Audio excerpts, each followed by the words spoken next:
Greetings. Thank you for tuning in. My name is James Curtis Geis. I've been a history teacher for 20 plus years. I've been writing since 2016. And I love my coffee. And I love my Dr. Squatch cologne. If you enjoy my stories that I read, please hit like and subscribe. I appreciate it. Today's story is coming from A Robot Ate My Homework. Poetry and Anecdotes for the Fourth Revolution. So the first revolution was the Neolithic Revolution. The second was the Agricultural Revolution. The third was the Industrial Revolution. We then had the Computer Revolution, and now we're in the Artificial Intelligence and Robotic Revolution. So these stories are about car keys. And this story is Sophomore Banquet Date.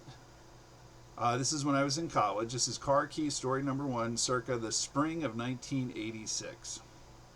Her name was Amy, but we called her Big Red.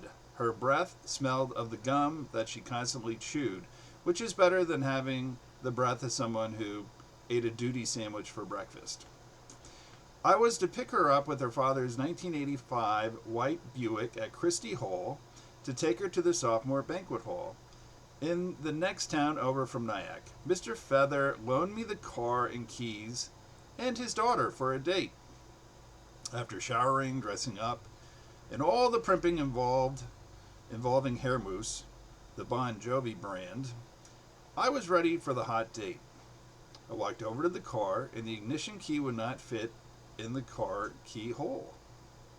I walked to the other side and tried with no luck. How could this be happening? Embarrassed, I had to call Amy and tell her something was wrong. She walked down to Mosley Hall in her pink dress and white girly shoes, and she walked up to me and started laughing profusely. I said, "What's so funny?" She said, "Did you try the car parked next to this one?" What are the chances? There were 2 white 1985 Buicks parked next to each other in the parking lot in the Alliance Theological Seminary next to Mosley Hall. You can't make this up. My next car key story is circa 1987. This is called Car Key Story number 2. On Thursdays, I used to lead a Bible study in Pearl River, New York, with 4 to 7 youth who showed up faithfully weekly at the home of the Noonan family from Simpson Church. My painting boss loaned me his van to get to and from work in the Bronx and to save me time from taking the bus to the George Washington Bridge. When I got home to Nyack, I accidentally locked the keys inside the van. A friend picked me up from my landlady's home by the Hudson River and drove me to Pearl River. The lesson was from the Bible's passage about faith. A mustard seed of faith can move mountains. The second part of the lesson was driving to Nyack to get the keys out of my boss's van. Thor said, "I have keys to a Ford car, and this is a Ford van." I said, "There is no way this is going to work." He tried the key in both van doors, and when he stuck the key in the back door of the van, it opened. The student taught the teacher that night.